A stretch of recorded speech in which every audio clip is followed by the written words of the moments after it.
정말 큰일이 벌어졌습니다. 3명의 세계적 역사학자에게 충격적인 일이 일어났습니다.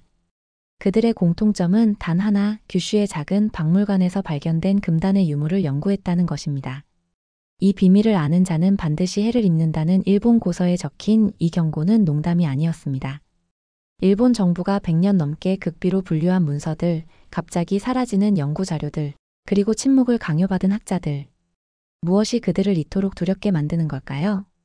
제가 살기 위해 가네모토 류스케라는 이름으로 살고 있지만 이제 더는 감출 수 없는 진실을 알게 되었습니다. 그리고 그 대가로 누군가 저를 쫓고 있습니다. 처음 그 소식을 들었을 때는 믿기 힘들었어요. 옥스퍼드의 제임스 리처드슨 교수는 갑자기 국가안보 위반 혐의로 구속되었고 클레어 디보아 교수는 어떤 압력에 의해서인지 갑작스럽게 모든 직위에서 사임하고 은퇴했습니다. 가장 충격적인 것은 도쿄대의 사토 히로시 교수의 실종이었죠. 어느 날 아침 연구실에 출근한 후 흔적도 없이 사라졌습니다. 경찰은 수사를 시작했지만 불과 일주일 만에 개인적인 이유로 인한 실종이라며 사건을 종결지었어요. 세 사람은 국적도 전공 분야도 달랐지만 한 가지 공통점이 있었습니다. 바로 일본 규슈 지역의 야요이 문화와 한반도의 관계에 대한 연구를 진행하고 있었다는 것이죠. 그것도 단순한 문화 교류가 아닌 일본 문명의 뿌리에 관한 연구였습니다. 저는 그들의 동료로서 그들이 남긴 연구 자료를 이어받았습니다. 처음에는 단순히 학문적 호기심이었지만 곧 이것이 100년 넘게 일본 정부가 감추려 했던 비밀과 연결되어 있다는 사실을 알게 되었어요. 그리고 지난주 제 연구실 컴퓨터가 해킹당했고 집 앞에서 검은 세단이 저를 감시하는 것을 발견했습니다. 누군가가 저를 지켜보고 있습니다. 하지만 저는 계속해야 합니다. 제 동료들이 목숨을 걸고 지켜낸 진실을 세상에 알려야 하기 때문입니다. 진실이 무엇이길래 이토록 많은 사람들이 침묵하게 만드는 것일까요? 그 시작은 1884년 도쿄 야요이마치에서 발견된 한 토기 조각이었습니다. 여기서 잠깐 이 영상이 마음에 드신다면 구독과 좋아요 버튼을 눌러주세요. 여러분의 작은 관심이 더 많은 진실을 알리는데 큰 도움이 됩니다. 이제 시작하겠습니다. 저는 가네모토 류스케 도쿄대학교 고고학과 교수입니다. 적어도 세상에는 그렇게 알려져 있죠. 하지만 이것은 제 진짜 이름이 아닙니다. 제 본명은 김유석입니다. 할아버지가 일제강점기 창씨개명 정책으로 김이라는 성이 가네모토로 바뀌었습니다. 김씨가 본명이라는 뜻으로 당시 많은 한국인들이 자신의 정체성을 완전히 잃지 않기 위해 선택한 방식이었죠. 그러나 이것은 선택이 아닌 강요였습니다. 우리 민족의 혼을 빼앗고 일본인으로 동화시키려는 잔인한 정책이었어요. 제1교포 3세인 저는 일본에서 태어나고 자랐지만 할아버지는 항상 제게 우리의 뿌리를 기억하라고 하셨습니다. 류서가 내 피 속에 흐르는 것은 우리의 역사다. 그것을 절대 잊지 마라. 20년 동안 동아시아 고대사를 연구하며 저는 표면적으로는 학계의 통념을 따르는 학자였습니다. 야요이 문화와 한반도의 관계에 대해서도 문화적 교류가 있었다는 정도로만 언급했죠. 그것이 제가 학계에서 살아남는 방법이었으니까요. 하지만 내심으로는 항상 의문이 있었습니다. 왜 이 주제는 이토록 터부시되는 걸까? 왜 이렇게 많은 증거들이 있는데도 학계는 침묵하는 걸까? 그 의문의 답을 찾기 시작한 것은 5년 전 규슈의 작은 시골 박물관을 방문했을 때였습니다. 전시실 구석에 놓인 한 야요이식 토기가 제 시선을 사로잡았어요. 그것은 한반도 남부에서 발견된 무늬토기와 거의 동일했습니다. 단순한 유사성이 아니라 제작 기법과 무늬까지 완벽하게 일치했죠. 마치 동일한 장인이 만든 것 같았습니다. 그날 밤 저는 박물관 관장을 찾아갔습니다. 이 토기에 대한 자세한 정보를 알 수 있을까요? 관장은 주변을 살피더니 낮은 목소리로 말했습니다. 가네모토 교수님, 위험한 질문입니다. 이 토기에 대해서는 더 이상 묻지 마십시오. 그 순간 저는 직감했습니다. 이것은 단순한 학문적 금기가 아니라 무언가 더 깊은 비밀이 있다는 것을요. 다음 날 제 호텔 방에 누군가 침입한 흔적이 있었고 노트북이 해킹당한 것을 발견했습니다. 누군가 저를 감시하고 있었어요. 그때부터 저는 홍익회라는 비밀 연구 모임과 접촉하기 시작했습니다. 한국계 일본인 학자들과 국제 연구자들로 이루어진 이 그룹은 야요이 문화의 진정한 기원을 연구해왔습니다.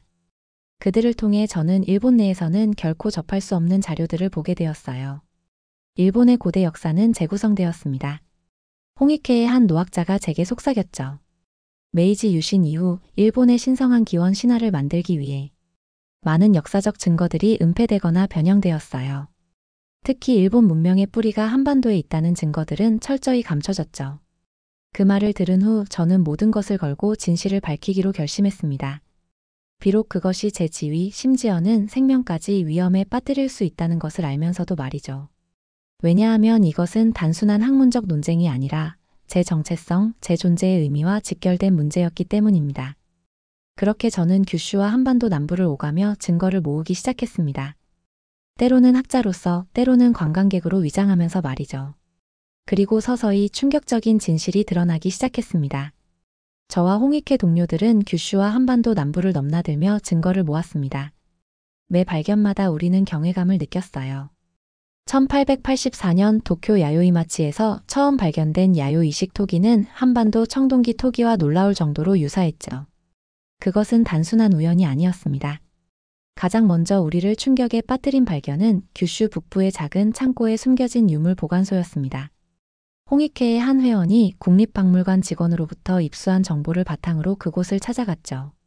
창고 안에는 공식 전시에서 제외된 수백 점의 야요이 시대 유물이 보관되어 있었습니다. 그 중에서 특히 눈에 띈 것은 일련의 청동 거울이었어요. 내행하 문경, 연호 문경, 반격규 사신경. 이 청동 거울들은 모두 한반도와 중국에서 발견되는 것과 동일한 형태였습니다. 그런데 이 거울들의 공식 설명에는 일본 야요이 시대의 독자적 개발품이라고 기록되어 있었어요. 명백한 역사 왜곡이었습니다. 그 다음으로 발견한 것은 더욱 충격적이었습니다. 한국 경상남도의 한 고분에서 출토된 청동기와 규슈 북부에서 발견된 청동기를 직접 비교할 기회가 있었어요. 금속 성분 분석 결과 두 유물은 거의 동일한 구성을 가지고 있었습니다. 심지어 제작 흔적과 주조 방법까지 일치했죠. 이는 동일한 문화권, 동일한 기술 전통에서 만들어졌다는 결정적 증거였습니다. 특히 고인돌과 석기류는 우리의 가설을 더욱 강하게 뒷받침했어요. 규슈 등 서일본에서 발견된 고인돌과 석기류는 한반도의 것과 거의 구분이 불가능했습니다. 간돌도끼, 반달돌칼의 형태와 제작법이 한국 청동기 유물과 정확히 일치했죠. 가장 결정적인 발견은 농업 도구였습니다. 나무괭이, 나무삽, 나무가래, 논용 남학신, 논배 등. 일본의 벼농사 문화가 한반도에서 전파되었다는 명백한 증거였어요. 일본이 수렵채집 사회에서 농경금속기 사회로 전환한 대전환기, 그 모든 혁신의 씨앗이 한반도에서 왔다는 사실이 분명해졌습니다. 우리는 지금까지 알려진 일본 고대사의 통념을 완전히 뒤집을 수 있는 증거들을 확보했습니다. 야요이 문화는 단순히 한반도의 영향을 받은 것이 아니라 한반도에서 건너온 사람들이 직접 가져온 문명이었던 것입니다. 일본 문명의 뿌리가 한반도에 있다는 사실이 명백해졌어요. 그러나 이러한 발견 과정은 결코 순탄치 않았습니다.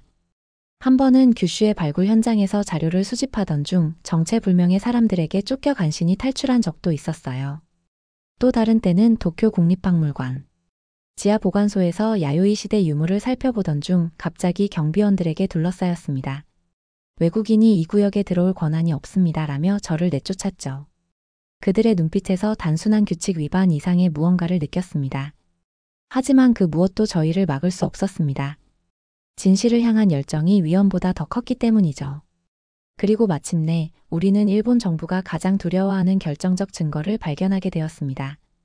엑스파일이라 불리는 메이지 시대에 작성된 비밀 문서였습니다. 메이지 시대 비밀 문서, 이른바 엑스파일의 발견은 우리 연구의 전환점이었습니다. 홍익회의 한 노교수가 극비리에 입수한 이 문서는 일본 고관들의 비밀 회의록이었어요. 1889년 메이지 헌법 제정 직전에 작성된 것으로 일본의 신성한 국가 신화를 구축하기 위해 어떤 역사적 사실을 감추고 어떤 부분을 강조할지 논의한 내용이었습니다. 그 문서에는 충격적인 구절이 있었어요. 야요이 이주민의 한반도 기원 증거는 국가 정체성의 위협이 되므로 엄격히 통제할 것. 황실의 신성한 혈통과 관련된 모든 외래적 요소는 철저히 은폐할 것. 이 한 줄의 지시가 100년이 넘는 역사 왜곡의 시작이었던 것입니다. 하지만 더 충격적인 발견은 아직 남아 있었습니다. 우리가 입수한 신찬성시록의 일부에는 일본 고대 귀족 가문들의 출신이 기록되어 있었어요. 이 9세기에 작성된 문서에는 놀랍게도 많은 일본 귀족 가문들이 한반도 출신임을 명시하고 있었습니다. 심지어는 황실과 가까운 일부 가문들도 포함되어 있었죠. 이 발견 이후 우리의 연구에 대한 방해와 위협은 더욱 노골적이 되었습니다. 제 연구실은 2차례나 침입을 당했고 컴퓨터 파일은 모두 삭제되었습니다. 우리 팀원 중 한 명은 의문의 차량 사고를 당했고 다른 한 명은 갑자기 직장에서 해고되었어요. 누군가가 우리의 연구를 멈추게 하려고 필사적으로 노력하고 있었습니다. 가장 위험한 순간은 유전자 연구 결과를 확보했을 때였습니다. 일본 종합연구대학원대와 도토리대 연구팀이 비밀리에 진행한 이 연구에 따르면 일본 본토인 DNA와 한국인 DNA가 매우 유사했어요. 특히 야요이인 유골의 미토콘드리아 DNA는 현대 한국인과 일치했습니다. 이는 현대 일본인이 원주민인 조몬인과 한반도에서 건너온 야요이인의 혼혈이라는 과학적 사실을 확실히 증명했죠. 이 연구 결과를 입수하기 위해 밤중에 연구소에 몰래 들어갔던 그날 밤 저는 죽을 뻔했습니다. 자료를 복사하던 중 갑자기 알람이 울렸고 뒤이어 검은 옷을 입은 남자들이 나타났어요. 그들은 연구원도 경비원도 아니었습니다. 저는 간신히 비상구를 통해 탈출했고 그 과정에서 어깨에 총상을 입었습니다. 그날 이후로 저는 안전한 장소에 숨어 지내며 연구를 계속했습니다. 더 이상 공개적으로 대학에 나갈 수도 평범한 일상을 보낼 수도 없었어요. 하지만 그 모든 위험과 희생은 가치가 있었습니다. 우리는 마침내 진실을 밝힐 결정적 증거들을 모았기 때문이죠. 가장 위험하면서도 가장 강력한 증거는 소위 금단의 지도였습니다. 이 고지도는 야요이 시대 초기 한반도에서 일본으로의 이주 경로와 정착지를 상세히 표시하고 있었어요. 이것은 단순한 무역로나 문화교류가 아닌 대규모 이주와 식민화의 증거였습니다. 지도에는 심지어 당시 한반도 남부 지역의 부족명과 그들이 일본에 정착한 지역까지 표시되어 있었죠. 이제 모든 퍼즐 조각이 맞춰졌습니다. 야요이인들은 기원전 10세기에서 2세기 사이에 한반도에서 일본으로 대규모 이주했고 농경과 금속 기술을 가져왔으며 일본 사회의 기본 구조를 형성했습니다. 현대 일본인은 이들과 원주민 조몬인의 혼혈이었고 일본 문명의 뿌리는 명백히 한반도에 있었던 것입니다. 이 모든 증거를 가지고 우리는 마침내 세상에 진실을 알릴 준비를 했습니다. 그러나 그 과정은 우리가 상상했던 것보다 훨씬 위험했고 마지막 순간에 또 한 번의 배신이 기다리고 있었어요. 진실을 공개하기 직전 우리 그룹 내에서 배신이 일어났습니다. 홍익회의 핵심 멤버 중 한 명이었던 다나카 교수가 우리의 모든 자료를 가지고 사라진 것이었어요. 당시 저는 그가 일본 정부의 스파이라고 생각했습니다. 그러나 진실은 그보다 더 복잡했습니다. 일주일 후 다나카 교수는 도쿄만에서 시체로 발견되었습니다. 자살로 처리되었지만 그의 컴퓨터와 우리의 자료는 모두 사라졌죠. 유일한 단서는 그가 남긴 짧은 메모였습니다. 진실은 생각보다 더 위험하다. 국가를 넘어선 세력이 움직인다. 저는 그제서야 이 연구가 단순히 일본 정부만의 문제가 아니라는 것을 깨달았습니다. 이것은 동아시아 전체의 역사적 정체성과 지정학적 권력 구조에 관한 문제였어요. 일본 문명의 뿌리가 한반도에 있다는 사실이 알려지면 그것은 단순한 학술적 발견을 넘어 현대 동아시아의 정치적, 문화적 역학관계에 근본적인 변화를 가져올 수 있었습니다. 이 깨달음을 얻은 저는 키타자와 교수를 찾아갔습니다. 그는 일본 역사학계의 원로로 공식적으로는 주류 학설을 따르지만 비공식적으로는 진실을 알고 있다고 소문난 인물이었죠. 깊은 산속의 은거지에서 만난 그는 제가 예상하지 못한 이야기를 들려주었습니다. 가네모토 교수, 당신이 발견한 것은 일본 역사의 금기를 넘어선 문제입니다. 메이지 유신 이후 일본은 신성한 국가라는 신화를 만들었어요. 그들에게 자신들의 뿌리가 외부에 있다는 사실은 받아들이기 힘든 현실입니다. 키타자와 교수는 차를 마시며 계속했습니다. 그러나 더 복잡한 것은 이 비밀이 단지 일본 내부의 문제가 아니라는 겁니다. 전후 냉전 체제에서 미국과 소련은 각자의 이유로 이 역사적 진실을 묻어두는 데 동의했어요. 동아시아의 안정적인 동맹 구조를 위해서였죠. 그의 말은 저에게 큰 충격이었습니다. 이것은 단순한 학문적 진실이 아니라 국제 정치의 거대한 체스판에서 한 조각이었던 것입니다. 그러나 동시에 이것은 제 개인적인 정체성과 직결된 문제이기도 했습니다. 교수님, 저에게 이것은 단순한 역사적 사실이 아닙니다. 제 할아버지는 창씨 계명으로 김씨에서 가네모토가 되었고 평생 자신의 정체성을 숨기며 살았어요. 저는 그 아픔을 이어받은 사람입니다. 진실을 알리는 것은 저의 의무입니다. 키타자와 교수는 깊은 탄식을 내쉬었습니다. 당신의 마음을 이해합니다. 그러나 조심하세요. 이 진실을 지키려는 세력은 당신이 상상하는 것보다 훨씬 더 강력하고 위험합니다.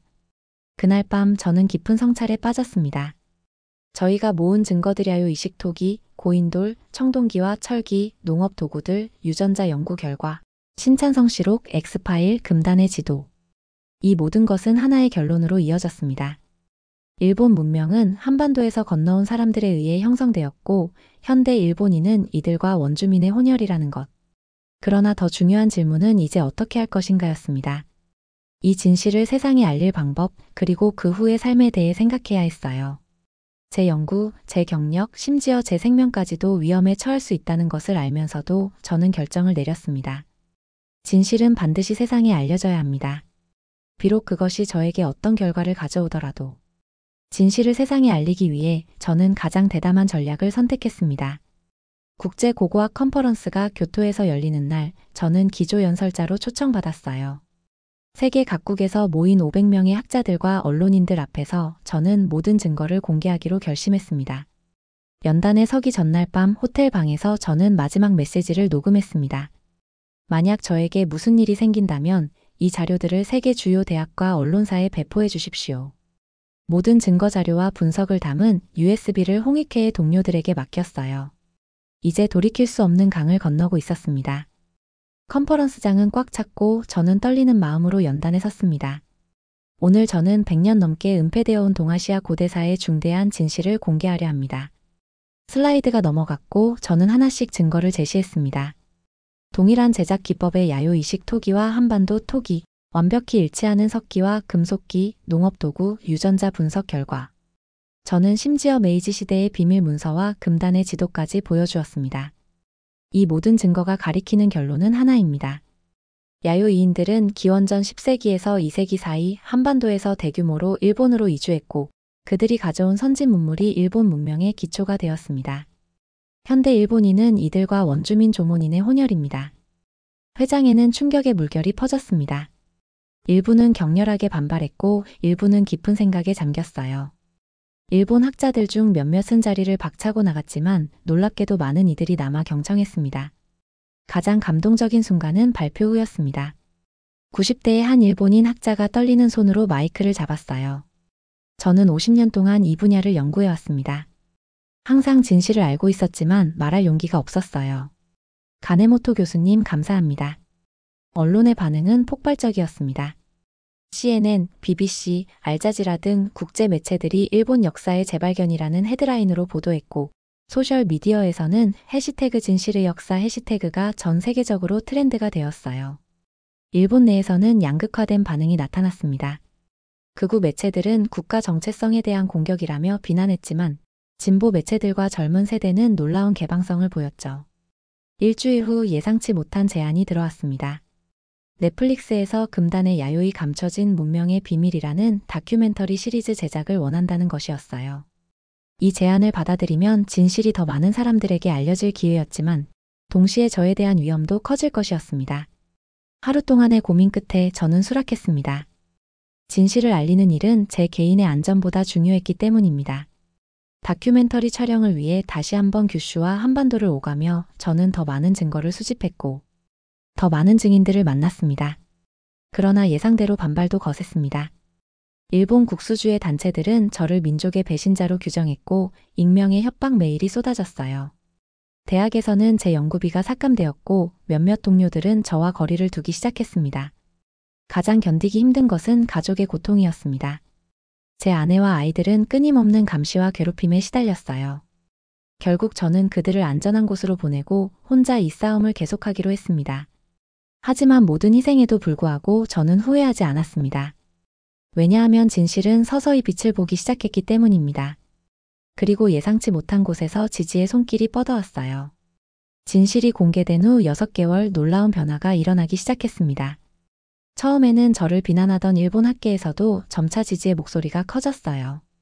특히 젊은 고고학자들과 역사학자들은 새로운 관점으로 야요이 문화를 재평가하기 시작했습니다.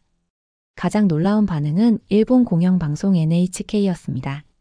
그들은 야요이 우리 문명의 기원이라는 대형 다큐멘터리 시리즈를 제작한다고 발표했어요. 처음으로 일본의 주류 미디어가 한반도와의 연결성을 공개적으로 다루기로 한 것입니다. 제작진은 저를 학술 자문으로 초빙했고 우리가 발견한 증거들을 상세히 검토했습니다. 방송이 시작된 첫날 시청률은 기록적이었습니다. 많은 일본인들이 처음으로 자신들의 역사를 새로운 시각으로 바라보기 시작했어요. 토론 프로그램에서는 열띤 논쟁이 벌어졌지만 대부분의 시청자들은 놀라울 정도로 열린 마음으로 진실을 받아들였습니다. 한국에서의 반응은 더욱 뜨거웠습니다. 제 연구가 한국 문화사의 재발견이라는 제목으로 번역되었고 베스트셀러가 되었어요. 많은 한국인들이 그들의 조상들이 바다를 건너 새로운 문명을 일구었다는 사실에 자긍심을 느꼈습니다. 한 독자는 이렇게 말했습니다. 이것은 원망이나 분노의 역사가 아니라 창조와 확장의 역사입니다. 기적 같은 순간도 있었습니다. UNESCO에서 야요이와 한반도 공동문화유산 지정 프로젝트를 시작했어요. 한국과 일본의 고고학자들이 함께 현장을 발굴하고 연구하는 역사적인 협력이 이루어졌습니다. 처음에는 어색했지만 점차 서로에 대한 이해와 존중이 깊어졌어요. 이 모든 긍정적 변화에도 불구하고 여전히 위험은 존재했습니다. 일본 국수주의 단체들은 저를 문화적 테러리스트로 규정했고 경찰의 보호 없이는 일본 내에서 공개적으로 활동하기 어려웠어요. 하지만 점점 더 많은 일본인들이 저를 지지하기 시작했고 특히 젊은 세대들은 저에게 힘이 되었습니다. 가장 감동적인 순간은 교토에서 열린 한 강연 후였어요. 80대의 한 일본 노인이 천천히 저에게 다가와 떨리는 손으로 제 손을 잡았습니다. 가네모토 교수, 저는 평생 무언가 빠진 듯한 느낌으로 살아왔습니다. 우리 할아버지는 항상 우리 가문이 바다 너머에서 왔다고 말씀하셨어요. 아무도 믿지 않았지만 우리 가족은 그 이야기를 대대로 전해왔습니다. 오늘 당신의 이야기를 듣고 마침내 제 정체성의 퍼즐이 완성된 것 같습니다. 그분의 눈의 글썽이는 눈물을 보며 저는 이 연구가 단순한 학문적 성과를 넘어 사람들의 마음에 닿는 중요한 일임을 깨달았어요. 이것은 분단된 역사를 치유하는 과정이었습니다. 넷플릭스 다큐멘터리 금단의 야요이가 전 세계에 공개되자 글로벌한 반향이 일어났습니다. 시리즈는 다양한 언어로 번역되어 수백만 명이 시청했고 동아시아 역사에 대한 새로운 관심을 불러일으켰어요. 교토대학과 서울대학교는 공동으로 동아시아 문명교류 연구센터를 설립하기로 발표했습니다. 이 모든 변화 속에서 저는 제 정체성에 대해 더 깊이 성찰하게 되었습니다.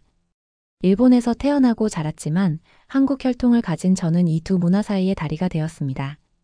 그리고 이제 저는 마침내 제 진짜 이름을 당당히 밝힐 준비가 되었습니다. 오늘 저는 규슈의 그 작은 박물관으로 다시 돌아왔습니다.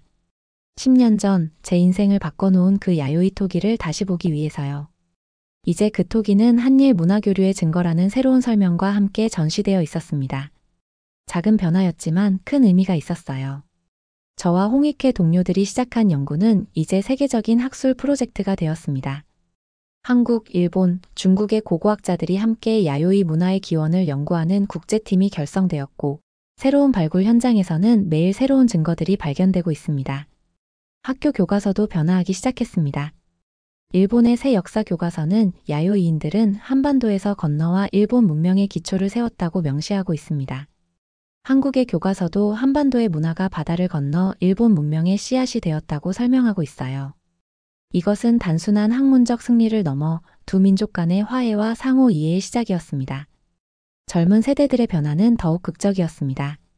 한일 대학생 교류 프로그램 바다의 형제들이 시작되었고 매년 수천 명의 학생들이 참여하고 있습니다. 그들은 함께 고고학 현장을 발굴하고 공동 연구 프로젝트를 수행하며 서로의 문화를 배우고 있어요. 물론 모든 문제가 해결된 것은 아닙니다. 여전히 극우 민족주의자들의 반발이 있고 오랜 역사적 갈등이 완전히 치유되기까지는 시간이 필요합니다. 하지만 중요한 첫걸음이 내디뎌진 것은 분명합니다. 저에게 이 여정은 전문적 탐구를 넘어 개인적 정체성의 회복이었습니다. 할아버지가 강제로 가네모토라는 이름을 받아들여야 했던 그 시대로부터 제가 자유롭게 제 뿌리를 인정할 수 있는 이 순간까지 긴 여정이었어요. 지난 10년간 저는 많은 위협과 도전에 직면했습니다. 직업적 평판, 개인적 안전, 심지어 가족까지 위험에 처했었죠. 하지만 진실을 향한 열정이 저를 지탱해 주었습니다. 그리고 이제 그 진실이 마침내 인정받게 되었습니다. 최근에는 교토의 자택으로 돌아갈 수 있게 되었습니다. 한국과 일본의 학생들이 함께 찾아와 질문하고 토론하는 모습을 보는 것은 가장 큰 보람입니다. 그들이 경계를 초월해 우정을 쌓는 모습에서 희망의 불꽃을 봅니다. 역사는 때로 우리를 갈라놓기도 하지만 더 깊이 파고들면 오히려 우리를 연결해주는 다리가 됩니다. 야요이인들이 바다를 건너 새로운 문명의 씨앗을 심었듯이 우리도 진실을 통해 새로운 이해와 우정의 다리를 놓을 수 있습니다. 이제 저는 더 이상 숨지 않기로 했습니다. 창씨 개명으로 인해 제 할아버지가 잃어버린 그 이름, 제 혈통의 진정한 이름을 되찾기로 했습니다. 역사의 진실은 영원히 감춰질 수 없습니다.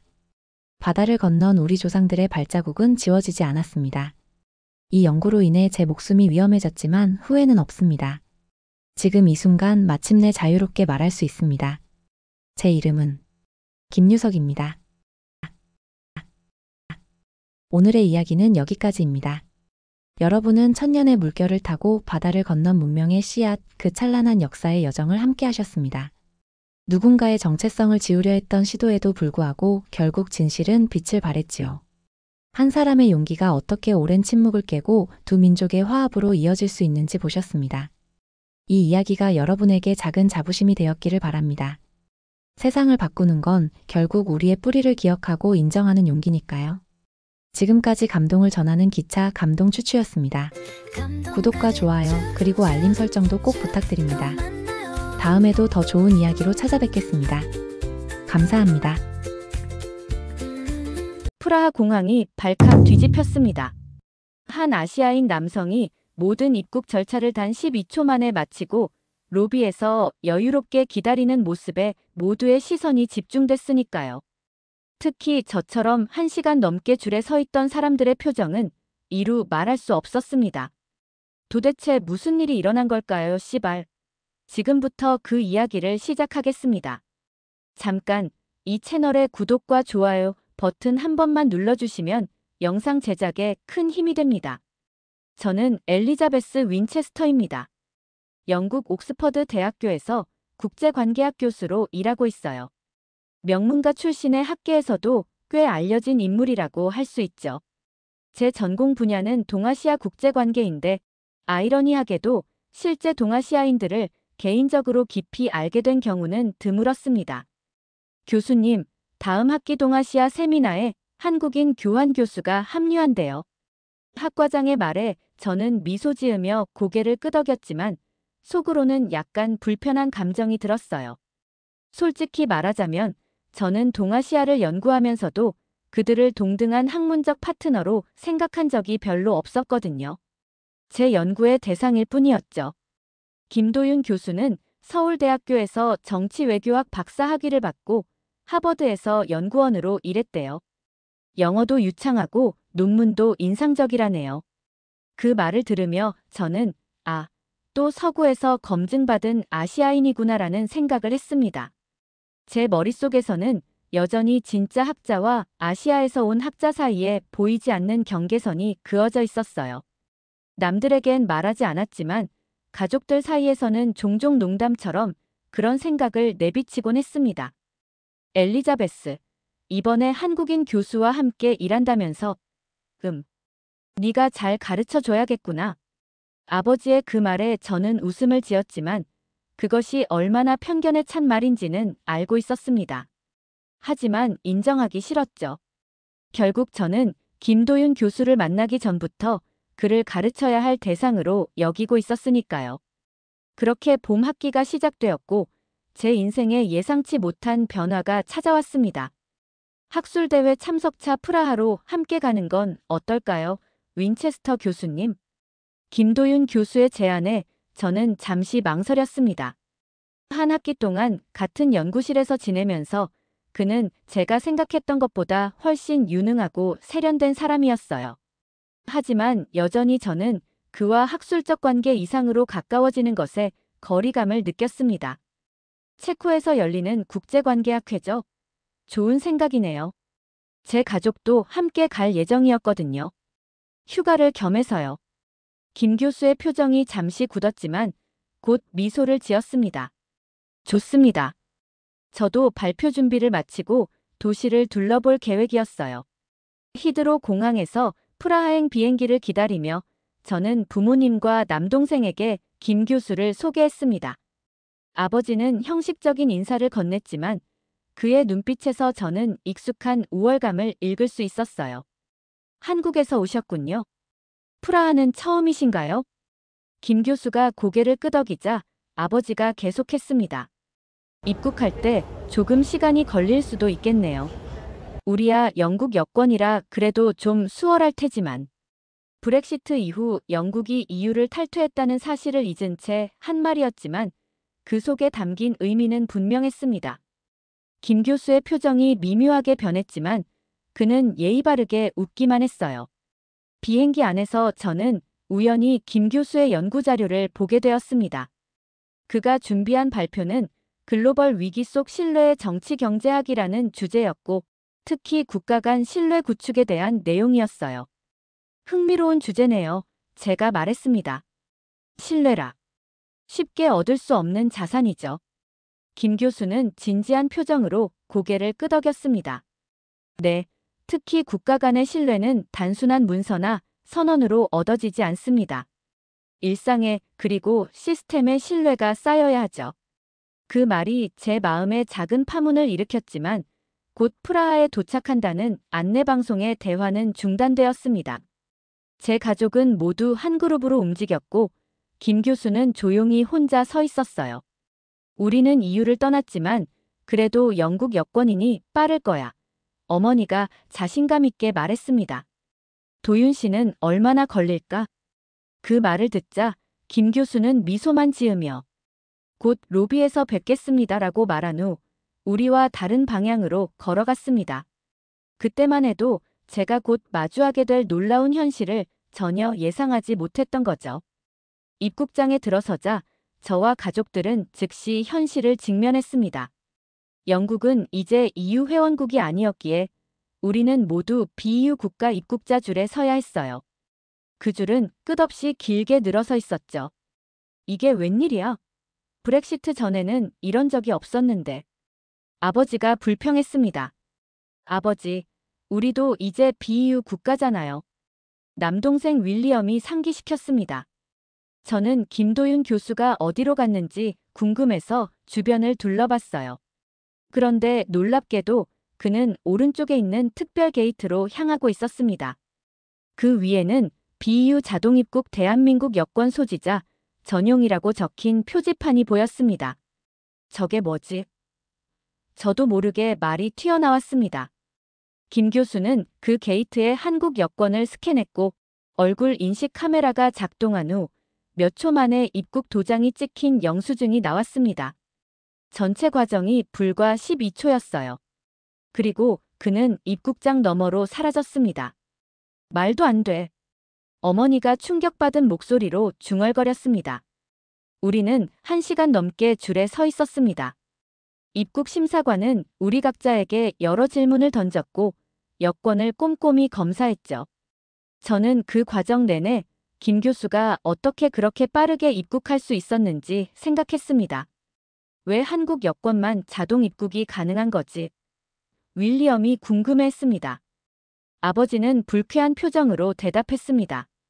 아마 특별 협정 같은 게 있나 보지. 일시적인 조치일 거야. 하지만 입국 심사관의 말은 달랐습니다. 한국은 체코와 특별 신뢰 관계를 맺고 있는 유일한 비EU 국가입니다. 한국 여권은 전 세계적으로 신뢰도가 매우 높아서 특별 자동 입국 시스템을 구축했죠. 그 말을 들은 저는 김 교수가 비행기에서 했던 말이 떠올랐습니다. 국가 간의 신뢰. 그것은 문서가 아닌 시스템의 신뢰에서 온다고 했던 그 말이요. 드디어 입국장을 빠져나왔을 때 우리는 모두 지쳐 있었습니다. 그리고 저는 로비에서 커피를 마시며 여유롭게 책을 읽고 있는 김 교수의 모습을 발견했습니다. 그 순간 저는 처음으로 제 안에 깊이 자리 잡은 선입견의 균열이 생기는 것을 느꼈습니다. 도윤 씨, 언제부터 여기 계셨어요? 저는 놀라움을 감추지 못하고 물었습니다. 김 교수는 시계를 보더니 미소 지었습니다. 약 1시간 15분 정도요. 커피 한 잔 하실래요? 아버지의 얼굴이 붉어졌습니다. 어떻게? 설마 당신이 먼저 입국한 건가요? 네, 한국 여권 소지자는 자동 입국 시스템을 이용할 수 있어서요. 전체 과정이 12초밖에 안 걸렸습니다. 그 말에 저희 가족은 모두 말문이 막혔습니다. 특히 아버지는 믿을 수 없다는 표정이었어요. 저는 김 교수의 표정을 살폈지만 그는 승리감이나 우월감을 드러내지 않았습니다. 오히려 담담했죠. 왜 한국만 그런 혜택을 받는 거죠? 제가 진심으로 궁금해서 물었습니다. 김 교수는 조용히 대답했습니다. 여권은 단순한 신분증이 아니라 한국과의 신뢰도를 나타내는 지표입니다. 한국 여권은 위조나 도용 사례가 극히 드물고 한국인의 불법 체류율도 매우 낮습니다. 그래서 많은 국가들이 한국 여권에 특별 지위를 부여하죠. 그의 말이 제 가슴에 깊이 와닿았습니다. 학자로서 저는 수많은 논문과 책을 통해 국제관계를 연구했지만 이런 실질적인 차이를 직접 경험한 적은 없었어요. 특히 영국보다 한국이 더 나은 대우를 받는 상황은 제 세계관에 도전장을 던졌습니다.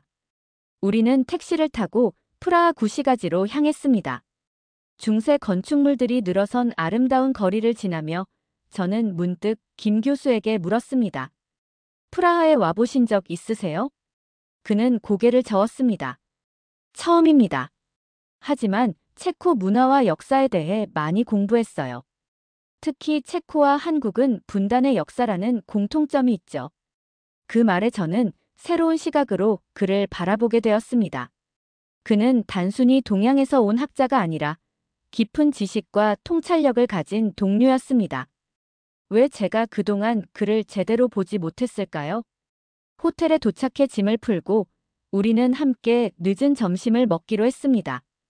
프라하의 역사적인 레스토랑으로 향하는 길에 저는 김 교수와 나란히 걸으며 그의 연구에 대해 진지하게 물었습니다. 처음으로 그를 진정한 학문적 동료로 대하기 시작한 거죠. 내일 발표하실 신뢰의 정치경제학. 정말 흥미로운 주제예요. 좀 더 자세히 들을 수 있을까요? 김 교수의 눈이 반짝였고 우리는 깊은 대화에 빠져들었습니다. 그 순간 제 안에 자리 잡았던 보이지 않는 경계선이 조금씩 허물어지기 시작했습니다. 레스토랑에서 식사를 마치고 계산할 때였습니다. 아버지가 신용카드를 내밀었지만 점원은 난처한 표정을 지었습니다. 죄송합니다만 카드 단말기가 오늘 고장났어요. 현금이나 다른 결제 방법이 있으신가요? 아버지는 지갑을 뒤적였지만 체코 현지 화폐는 많이 갖고 있지 않았습니다.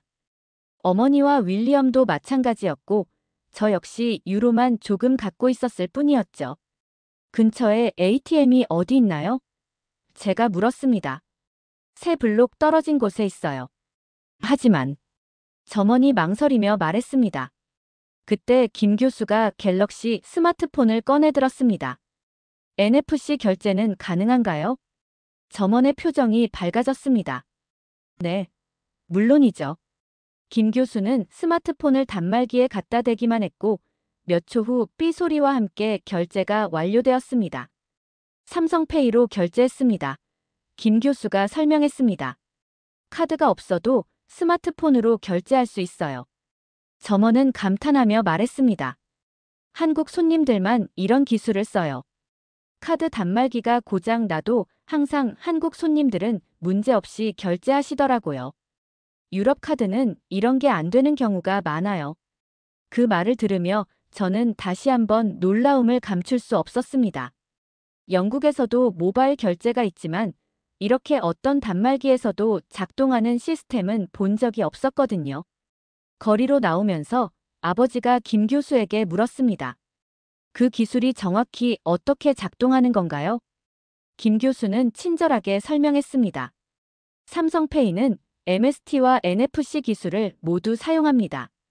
그래서 구형 단말기에서도 작동하죠. 한국에서는 이미 수년 전부터 현금 없는 사회로 빠르게 전환되고 있어요. 제 머릿속에서는 또 다른 편견이 무너져 내리고 있었습니다. 서구 중심적 사고방식에 젖어있던 저는 아시아 국가들이 특정 기술 분야에서 훨씬 앞서 있다는 사실을 인정하기 어려웠어요. 하지만 이제 그 현실을 직접 목격하고 있었습니다. 우리는 프라하 구시가지 광장으로 걸어갔습니다. 화창한 날씨 속에서 중세 천문 시계를 구경하던 중 갑자기 아버지의 표정이 변했습니다. 그는 배를 움켜쥐며 고통스러운 표정을 지었습니다. 아버지, 괜찮으세요? 저는 걱정스럽게 물었습니다. 아버지는 얼굴이 창백해지며 벤치에 힘없이 주저앉았습니다.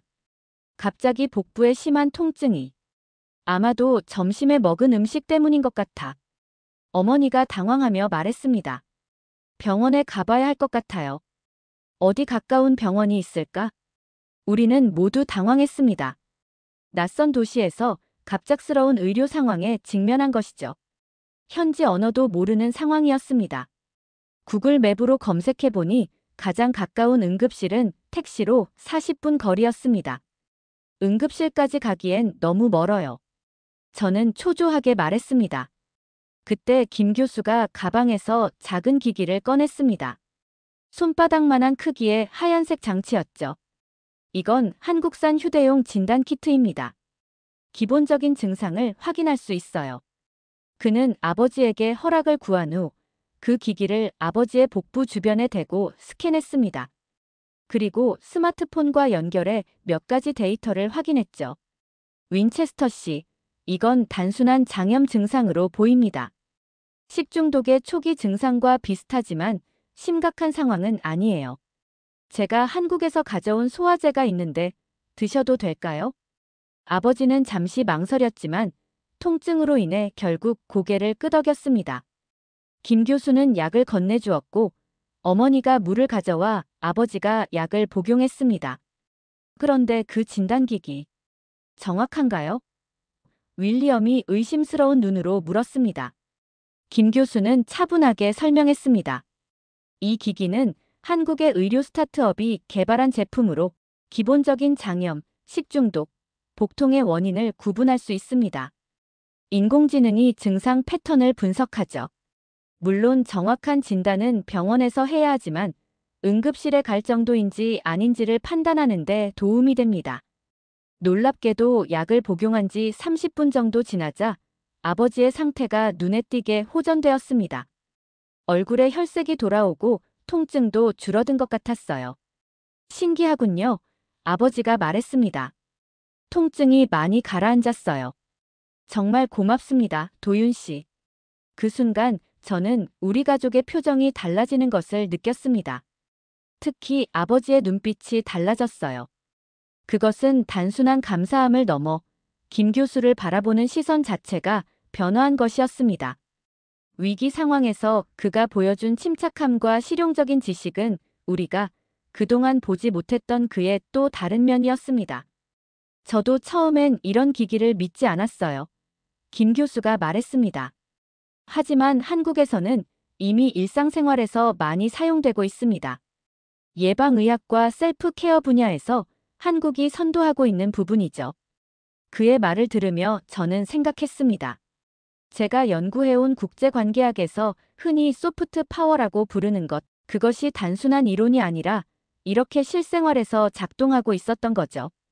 여권의 힘, 기술의 신뢰성, 위기 상황에서의 실용성. 이 모든 것이 한국가의 진정한 힘을 보여주고 있었습니다. 그리고 무엇보다 김 교수는 우리 가족이 그를 향해 보였던 미묘한 멸시에도 불구하고 도움이 필요한 순간에 망설임 없이 손을 내밀었습니다. 그 모습에서 저는 진정한 품격을 보았습니다. 호텔로 돌아오는 길에 우리는 모두 조용했습니다. 각자의 생각에 잠겨 있었죠. 저는 김 교수와 나란히 걸으며 마음속에서 일어나는 변화를 느꼈습니다. 도윤 씨, 제가 조용히 말을 꺼냈습니다. 오늘 아버지를 도와주셔서 정말 감사해요. 그는 미소를 지으며 고개를 저었습니다. 당연한 일이었습니다. 아니에요. 당연하지 않아요. 제 목소리가 약간 떨렸습니다. 솔직히 말하면 우리가 처음부터 도윤 씨를 대하는 태도가 그리 좋지 않았잖아요. 왜 우리는 늘 당신을 작게 봤을까요? 김 교수는 잠시 생각하더니 부드럽게 대답했습니다. 그건 인간의 본성 중 하나일 수도 있어요. 익숙한 것을 중심으로 세계를 바라보게 되니까요. 저도 한국에서 서구 사람들에 대한 편견이 있었습니다. 그의 솔직한 고백에 저는 마음이 열리는 것을 느꼈습니다. 우리는 호텔 로비에 있는 작은 카페에 앉았고 가족들은 아버지를 객실로 데려갔습니다. 그 진단기기, 영국에서도 구할 수 있나요? 제가 물었습니다. 김 교수는 고개를 끄덕였습니다. 곧 유럽에도 출시될 예정이에요. 하지만 한국에서는 이미 약국에서도 그냥 살 수 있습니다. 의료기술의 대중화가 한국에서는 빠르게 진행되고 있어요. 정말 놀라워요. 제가 동아시아 국제관계를 연구하면서도 실제로 그 사회의 발전 속도를 제대로 이해하지 못했던 것 같아요. 김 교수는 조용히 대답했습니다. 많은 서구 학자들이 아시아를 연구하면서도 그들의 렌즈로만 바라봅니다. 하지만 때로는 렌즈를 바꿔볼 필요가 있죠. 그 말에 저는 깊이 공감했습니다. 제가 지금까지 써온 논문들, 가르쳐온 강의들, 그 모든 것이 제 서구 중심적 시각에 얼마나 물들어 있었는지 깨달았습니다. 내일 학회에서 도윤 씨의 발표 정말 기대돼요. 이제는 다른 마음가짐으로 들을 수 있을 것 같아요. 그날 밤, 저는 오랜만에 제 연구 노트를 펼쳤습니다. 그리고 새로운 제목을 적었습니다. 포스트 서구 중심주의 시대의 국제관계, 새로운 신뢰 패러다임. 이것은 단순한 학문적 변화가 아니라 제 자신의 세계관이 변화하는 순간이었습니다. 학술대회가 끝나고 귀국하는 날이 왔습니다. 김 교수의 발표는 놀라운 호응을 얻었고 저 역시 그의 연구에 대한 새로운 존경심을 갖게 되었습니다. 프라하 공항에 도착해 출국 절차를 밟는 동안 우리는 다시 한번 입국할 때의 상황을 떠올렸습니다. 이번에도 자동 출국 게이트를 이용하실 건가요? 제가 김 교수에게 물었습니다. 그는 미소 지으며 고개를 끄덕였습니다. 네, 마찬가지로 한국 여권 소지자는 자동 출국도 가능합니다. 이번엔 우리 가족 모두가 그를 다른 시선으로 바라보고 있었습니다. 더 이상 그는 동양에서 온 학자가 아니라 존경받는 동료이자 위기 상황에서 도움을 준 친구였습니다. 출국 심사를 기다리며 서 있을 때 어머니가 아버지에게 조용히 말했습니다. 저 사위, 내가 너무 얕봤나 봐. 그 말에 저는 깜짝 놀라 어머니를 쳐다봤습니다. 어머니는 윙크를 하며 미소 지었습니다. 아버지는 웃음을 참으며 고개를 끄덕였죠. 그래. 미래의 사위. 난 맘에 든다. 도윤 씨는 정말 대단한 사람이에요. 제가 말했습니다. 단순히 학문적으로뿐만 아니라 인격적으로도요. 출국 심사를 마치고 탑승구로 향하는 길에 김 교수가 제게 물었습니다. 이번 여행이 윈체스터 교수님께 어떤 의미였는지 궁금합니다. 저는 진심을 담아 대답했습니다. 저에겐 세계를 바라보는 시각이 완전히 바뀐 여행이었어요. 책으로만 배웠던 것들을 실제로 경험하니 많은 것이 달라 보이더라고요. 저도 마찬가지입니다. 그가 말했습니다. 영국과 서구 문화에 대한 제 나름의 편견도 많이 깨졌어요. 우리는 함께 웃었습니다. 그리고 그때 제 마음속에서 마지막 남아있던 경계선이 무너지는 것을 느꼈습니다. 런던으로 돌아가면 제가 조심스레 제안했습니다. 함께 연구 프로젝트를 해보는 건 어떨까요? 신뢰의 정치경제학을 더 발전시키는. 김 교수의 눈이 반짝였습니다. 좋은 생각입니다. 서로 다른 관점이 만나면 더 풍부한 연구가 될 테니까요. 비행기에 오르기 전 제 가족들은 김 교수와 따뜻하게 작별 인사를 나눴습니다. 아버지는 그의 손을 진심으로 잡으며 말했습니다. 도윤 씨, 당신의 나라에 대해 많이 배웠습니다. 앞으로는 한국에 대해 이야기할 때마다 당신을 생각하게 될 것 같군요. 비행기 안에서 창밖을 바라보며 저는 이번 여행이 단순한 학술대회 참석이 아니라 제 인생의 전환점이 될 것임을 느꼈습니다. 한 사람을 통해 한 나라를 바라보는 시선이 바뀌고 그것이 다시 제 자신을 바라보는 시선까지 변화시킨 여정이었습니다. 세계는 우리가 생각했던 것보다 훨씬 복잡하고 서로 연결되어 있으며 끊임없이 변화하고 있었습니다. 그리고 그 변화의 중심에서 저는 이제 새로운 눈으로 세상을 바라볼 준비가 되어 있었습니다. 잘 들으셨나요? 오늘의 이야기는 여기까지입니다. 한 장의 여권이 보여준 국가의 신뢰도는 엘리자베스의 오랜 편견을 무너뜨렸습니다. 12초의 입국 절차, 위기 상황에서 빛을 발한 기술력, 그리고 진정한 소통을 통해 우리는 서로를 새롭게 바라보게 됩니다. 어쩌면 진정한 국가의 힘은 군사력이나 경제력이 아닌 일상 속에서 증명되는 신뢰와 기술력에 있는지도 모릅니다. 엘리자베스처럼 우리도 다른 문화를 열린 마음으로 바라본다면 더 큰 세계를 만날 수 있을 것입니다. 지금까지 감동을 전하는 기차 감동 추추였습니다. 구독과 좋아요, 그리고 알림 설정도 꼭 부탁드립니다. 다음에도 더 좋은 이야기로 찾아뵙겠습니다. 감사합니다.